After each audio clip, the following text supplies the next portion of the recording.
اعوذ باللہ من الشیطان الرجیم بسم اللہ الرحمن الرحیم قال اللہ تعالی عز وجل کل نفس ذائقۃ الموت وانما توفون اجورکم یوم القیامہ ومن زحزح عن النار وادخل الجنۃ فقد فاز وما الحیاۃ الدنیا الا متاع الغرور۔ اس ویڈیو کے اندر کچھ ایسے جانوروں کی موت کا ذکر ہے یا موت کا منظر آپ کے سامنے ہے جو عام طور پر بہت ہی مضبوط اور خوفناک قسم کے جانور نظر آتے ہیں جن کا بہت ہی رعب اور دبدبا ہوتا ہے، لیکن جب موت آتی ہے سارا رعب اور دبدبا اس طرح ختم ہو جاتا ہے اور اس طرح یہ اللہ رب العالمین کے سامنے چیزیں بے بس ہیں، ان کی بے بسی کی انتہا ہے۔ ایک بہت بڑے ناگ کو اس میں مرتے ہوئے دکھایا گیا ہے، کس طرح اس کی روح نکل رہی ہے۔ پھر ایک شیرنی ہے، وہ ببر شیرنی، کس طرح اس کا روح نکل رہی ہے، اس کا حالت دیکھیے۔ اسی طرح ببر شیر ہے، ایک بڑا شیر ہے، کتنی طاقت والا ہوتا ہے، لیکن جب روح نکل رہی ہے تو اس کی حالت دیکھیے، کس طرح ایسا لگتا ہے پٹخ کر کسی نے زمین کے اوپر اٹھا کے پھر نیچے مارا، اور کس طرح وہ کانپا ہے اور کس طرح اس کی روح نکلی ہے۔ پھر ہاتھی، ایک بڑا ہاتھی ہے، دیکھیے سب کچھ اللہ کے اختیار میں۔ ہمارا مالک کتنا عظیم رب ہے، سبحان ربی العظیم کہتے ہوئے ذرا محسوس کریں، سبحان ربی الاعلیٰ، اللہ اکبر۔ اللہ بہت بڑا ہے، بہت بڑی عزت والا ہے، بہت بڑی عظمت والا ہے، بہت بڑے وقار والا ہے۔ اس کے اوپر جو ایمان لے آئے خالص، اور پھر اللہ بھی اس کو اپنا مومن بندہ سمجھے،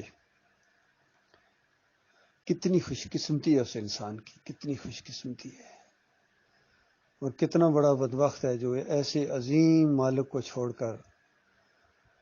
اس کے بندوں کو اپنا معبود مانے۔ اسی چیز کو مالک نے قرآن میں بیان فرمایا، افحسب الذین کفروا ان یتخذوا عبادی من دونی اولیاء، کیا کافروں نے گمان کیا؟ پہلے کافر کہا اللہ تعالیٰ نے۔ عام طور پر لوگ کہہ دیتے ہیں کسی کو کافر نہیں کہنا چاہیے، مشرک نہیں کہنا چاہیے۔ بتاؤ کوئی گالی تھوڑی ہے، جو اللہ کو نہ مانے وہی کافر ہوتا ہے نا،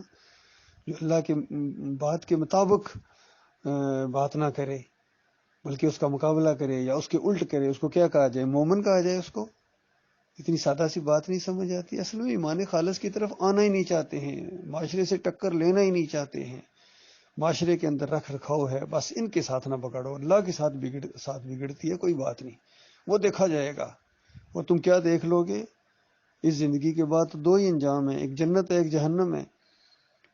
اگر آج اللہ کی فرما برداری کی ہے، اللہ کے وقار کی خاطر کھڑے ہو گئے ہو، اللہ کی طرف کھڑے ہو گئے ہو، اللہ کی بات کی طرف کھڑے ہو گئے ہو، تو مرنے کے ساتھ ہی تمہیں جنت دی جائے گی۔ اور جب تک قیامت قائم نہیں ہوگی جنت کے مزے حاصل کرتے رہو گے۔ اگر اس دین کی خاطر تم نے اپنی جان دے دی، شہید کہلاؤ گے، شہادت کا شوق ہوا تمہارے اندر، تب بھی اللہ تعالیٰ تمہیں شہادت کا درجہ دے گا۔ اسی ایمان عقیدے کو پھیلانے میں، توحید کو پھیلانے میں، رد شرک کرنے میں، اور طاغوتوں کے منہ کے اوپر تھوکنے میں، اور طاغوتوں کی نشاندہی کرو، یہ ہے مجرم جس نے میرے مالک کی کتاب کو بدلی کر دیا ہے، جس کی وجہ سے انسانیت جہنم کا ایندھن بن گئی ہے۔ یہ ہے وہ، جب تمہیں پتہ ہے، جب تک پتہ نہیں تھا وہ بات اور ہے، جب بات پتہ چل گئی ہے اس کے بعد صرف اس وجہ سے ان کا نام نہ لینا کہ دنیا میں بڑے نام ہیں ان کے، دنیا والے ناراض ہو جائیں گے، حضرت ناراض ہو جائیں گے، مخالفت کریں گے، پھر پتہ نہیں نوکری سے نکال دیا جاؤں گا، پھر پتہ نہیں کاروبار مان پڑ جائے گا، پتہ نہیں علاقے سے نہ نکال دیا جاؤں، پوری طرح محسوس کرتے ہوئے بندہ دبا جائے اس بات کو، تو یاد رکھیے مومن نہیں ہے، مجرم ہے، بہت بڑا مجرم ہے۔ ہاں اپنی طرف سے کوشش کرو اور اللہ کے اوپر ایمان لاؤ، تمہارا مالک تمہارا محافظ ہے، وہ تمہاری عزت کا بھی محافظ ہے، وہ تمہارے مال کا بھی محافظ ہے، وہ تمہاری جان کا بھی محافظ ہے۔ کوئی انسان تمہاری جان نہیں لے سکتا ہے جب تک اللہ کی طرف سے پوری طرح اس کو، یعنی اللہ کی طرف سے وہ فیصلہ نہ ہو۔ پھر کائی کی پریشانی بتاؤ، پھر ڈرنا کس چیز کا، پھر خوف کس چیز کا؟ اس طرح غلام اگر اپنے مالک اور خالق کے اوپر ایمان لائے اور اس سے ڈر کر زندگی بسر کرے، اور اس کے دوستوں کے ساتھ دوستی، اس کے دشمنوں کے ساتھ دشمنی والا انداز ہو، یہ ہیں اللہ کے بندے۔ ان کے لیے اللہ تعالیٰ نے جنتیں تیار کر کے رکھی ہوئی ہیں، جن کے نیچے نہریں بہتی ہوں گی، بڑے بڑے محلات ان کی وجہ سے، ان کے لیے ہیں۔ باقی جو ایمان نہ لائیں یا ایمان کی حمایت نہ کریں، نیوٹرل ہو کے رہیں، کفر و شرک دندناتے ہوئے دیکھیں، طاغوت کی ہر طرف حکمرانی دیکھیں اور پھر دم نہ ماریں، بس ٹھیک ہے جی، جس طرح ماحول جا رہا ہے کیا کریں، اب کچھ نہیں ہو سکتا جی، اچھا کچھ نہیں ہو سکتا، پھر تمہارا کچھ ہوگا، پھر انتظار کرو موت کا، جب مرنے کے ساتھ ہی فرشتے تمہیں آ کے کہیں گے کہ نکالو اپنی جان کو، آج سے تمہیں ذلت کا عذاب دیا جائے گا، تم دنیا میں بڑے سہوکار تھے، بڑے دولت مند تھے، بڑے سیٹھ تھے، بڑے سردار تھے، بڑے راجا اور مہاراجا تھے، دنیا میں تمہاری بڑی جے جے کار تھی، بڑے افسر تھے، بڑے سلوٹ ہوتے تھے تم ایم این اے تھے، ایم پی اے تھے، وزیر اعظم تھے، صدر صاحب ادھر آؤ ذرا، ڈکٹیٹر صاحب ادھر آؤ، تو اس طریقے سے سب کی خبر لی جائے گی جو ایمان کی طرف نہیں ہوں گے، بڑے بڑے قوموں کی خدمت کرنے والے، اپنی محب وطن اور اپنی قوموں کے اندر اپنی نام چھوڑ جانے والے، اور پوری دنیا ان کو قائد اور قائد اعظم، قائد ملت کے القاب دینے والے، لیکن ایمان کی بات اس نے کبھی نہیں کی تھی، توحید کی بات اس نے کبھی نہیں کی تھی، اب اس حالت میں اس کی موت آ رہی ہے، تو اس کے بعد پھر اس کی ذلت شروع ہو جائے گی، جب تک قیامت قائم نہیں ہوگی اس کو ذلت کا عذاب ہوگا، اور وہ جب چیخے گا چلائے گا اور فرشتے کہیں گے ابھی حضرت صاحب ابھی آپ نے یہ چیخنا چلانا شروع کر دیا ہے، اس وقت تمہیں نہیں بتایا جاتا تھا دنیا کے اندر، تم نے کبھی غور بھی نہیں کیا تھا کبھی اس مسئلے کے اوپر کہ یہ بھی ایک مسئلہ ہے، باقی سارے مسئلے تھے تمہارے نزدیک، مہنگائی تھی، دوسروں کی کرپشن تھی، اور جناب ترقی تھی، اور ملکوں کو اپنے ملک کو بڑا کرنا تھا، قومیت تھی، لسانیت تھی، سارے مسائل تھے تمہارے پاس، نہیں مسئلہ تھا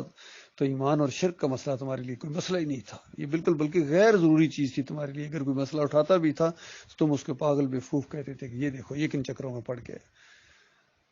تو اب چیخ رہے ہو یہاں، ابھی کہاں، ابھی تو جب تک قیامت نہیں قائم ہوتی ہے یہ عذاب اس طریقے سے تمہیں دیا جائے گا اور بڑھتا جائے گا،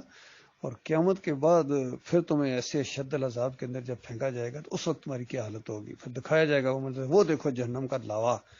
جو تمہارے انتظار میں کھڑا ہے، تو چیخے گا چلائے گا مالک کیا یہی عذاب یعنی کم نہیں ہے، اب مالک قیامت نہ لانا، قیامت نہ لانا، اس انداز سے چیخے گا چلائے گا۔ دوسری طرف مومنوں کو عیش کی جب منظر دکھائے جائیں گے اور لگژری لائف کے اندر رکھا جائے گا اور خوشی کی کوئی اس کی انتہا نہیں ہوگی، فرشتے کہیں گے یہ تو اس پر یعنی جتنا ناز کیا جائے کم ہے، لیکن یہ تو بہت کم ہے جو قیامت کے بعد تمہارے لیے، وہ منظر دیکھو، وہ محلات دیکھو، وہ بڑی بڑی اونچے نظارے دیکھو، دے نگاہ تک پھیلے ہوئے باغیچے دیکھو، باغ دیکھو، وہ دیکھو، وہ قیامت کے بعد اللہ تعالیٰ تمہیں عطا فرمائے گا، تو مومن کہے گا یا اللہ جلدی قیامت آئے، جلدی آئے، اور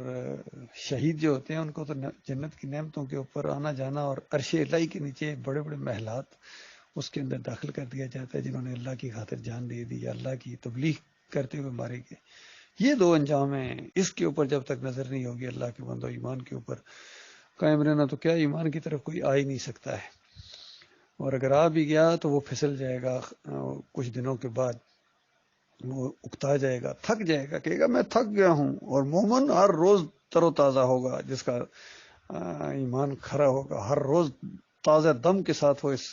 کشمکش میں آگے بڑھے گا، اللہ کی بندگی میں آگے بڑھے گا، اللہ تعالیٰ ایسے مخلص لوگوں کے اندر شامل کرے۔